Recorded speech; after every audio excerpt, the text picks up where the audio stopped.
No dia 29 de outubro, véspera da eleição, Luan Araújo, que é jornalista, morador da periferia, integrante do coletivo Democracia Corintiana e preto, foi perseguido e encurralado pela deputada Carla Zambelli, que o ameaçou com uma arma em punho. As cenas que viralizaram nas redes e chocaram os brasileiros deixaram uma pergunta no ar. E se o Luan fosse branco, teria acontecido o mesmo? Para falar com a gente sobre esse fatídico dia 29 de outubro, o Revista Brasil TVT conversa agora com o próprio Luan Araújo. Olá, Luan Araújo, tudo bem? Prazer em falar contigo, seja bem-vindo. Olá pessoal, boa tarde. Sim, muito obrigado pelo convite, muito obrigado. Vamos conversar aí sobre o ocorrido na sexta, né, e no sábado, né, e também outras coisas também, além do mais que aconteceram depois disso. Pois é, Luan, a gente estava conversando antes nossa conversa aqui contigo com o vereador Renato de Freitas, um vereador negro lá do Paraná, que teve seu mandato cassado, depois ele retomou esse mandato e agora é deputado eleito lá no estado do Paraná. É um jovem negro e ficou explícito o quanto queriam caçá-lo pela a cor da sua pele, pelo seu cabelo black, pela sua negritude. A minha pergunta para você neste momento: aquilo que aconteceu no dia 29 de outubro, na véspera da eleição, uma deputada que te perseguiu com a arma em punho, se você fosse um homem branco, aquilo teria acontecido? Eu acho que possivelmente não.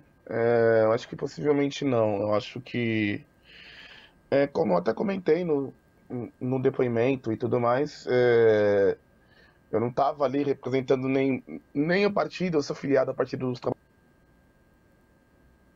Trabalhadores, eu sou do coletivo, eu estava em dos.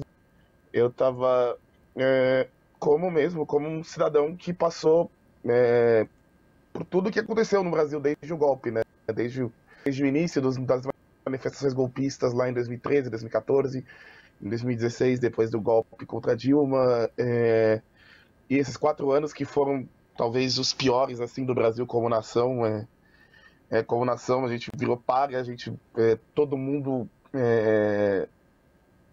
todo mundo de certa forma a sua vida piorou. E eu discuti com a Zambelli como um cidadão. E talvez se eu fosse um cidadão branco, eu tava com outros dois amigos meus brancos juntos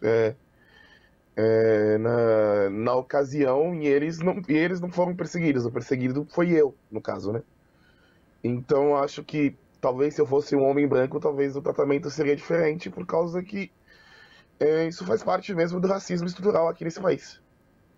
Luan, você falando desse racismo estrutural, queria retomar uma declaração que você deu lá na delegacia, depois que você deu o depoimento, você falou com a imprensa e você falou ainda bastante emocionado sobre a sua mãe, sobre a sua condição de homem periférico preto e a condição da sua mãe de uma mulher periférica, negra, mãe solo. E naquele momento você coloca essa condição do seu um corpo negro na sociedade que foi perseguido por uma arma e que naquele momento você esperava por proteção. E eu queria que você pudesse comentar essa questão dessa sua declaração e no contexto do Brasil, né? Porque o que a gente pode dizer efetivamente é que não foi um caso isolado, né? Não é igual efetivamente quando falou que eu tenho. Acho que a pergunta foi certa ali do repórter da Globo News, eu acho, né?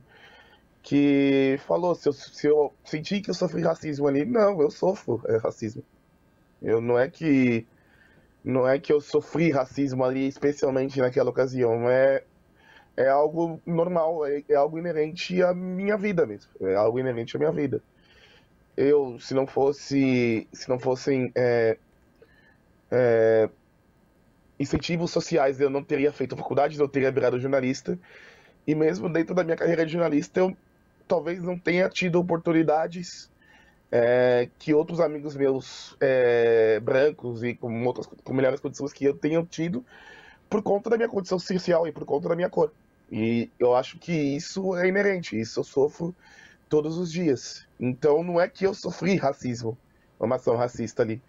Ali é mais uma coisa que eu sofro, que eu e outras pessoas iguais a mim sofrem todos os dias. Luan, retomando aquele fatídico dia 29 de outubro, na véspera da eleição, onde você foi encurralado por uma deputada bolsonarista com a arma em punho, você entrou em um estabelecimento comercial. Naquela cena toda, houve solidariedade? Como foi a reação das pessoas que estavam lá dentro? O que você pode relatar para a gente daquele momento vivido lá, quando você entrou para se proteger no estabelecimento comercial? Então, como eu até comentei na oportunidade, no depoimento, tudo mais, eu não percebi muito na hora, né? Não percebi muito na hora porque estava num momento de muita tensão ali, né? Com uma deputada e os capangas dela apontando arma para mim e tudo mais. Mas o que eu percebi, o que eu percebia era o pessoal gritando para sair dali, ou que estava atrapalhando. E aí depois eu percebi que também o pessoal falando: olha a Zambelli, filma ela ali. Que provavelmente era o pessoal da Juventude Socialista do PDT que estava lá, o pessoal tomando cerveja e tudo mais. Então, eu acho que foram algumas coisas mistas, né? Porque eu acho que é também um reflexo também de uma sociedade também que, eu não digo que está dividida entre petistas e bolsonaristas, mas que certamente está dividida entre essas ideias, né? Entre essas ideias de punitivismo e de humanismo. Então eu percebi que tava meio misto, assim, mais ou menos. Luan, a questão também é a seguinte: você era o alvo de Zambelli, como você bem colocou, e de seus seguranças que também empunharam armas, é importante frisar isso, né?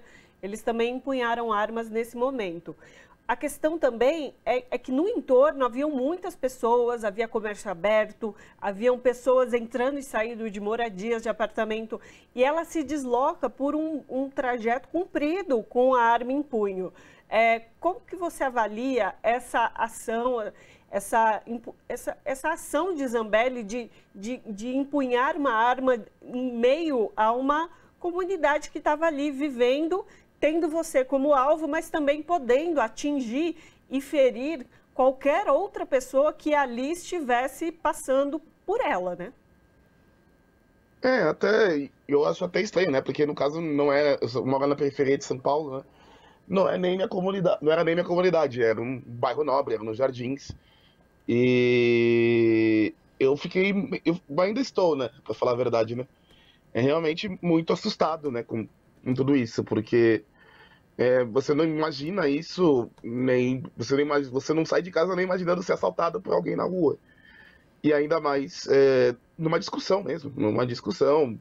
Pode ter havido xingamentos, pode ter havido palavras de baixo calão dos dois lados, mas eu nunca imaginaria, né, que uma deputada, né, uma representante, né, do povo, né, no parlamento, na Câmara dos Deputados, apontasse a arma para um cidadão à luz do dia, né? À luz do dia. Então acho que isso que é o fato mais assustador.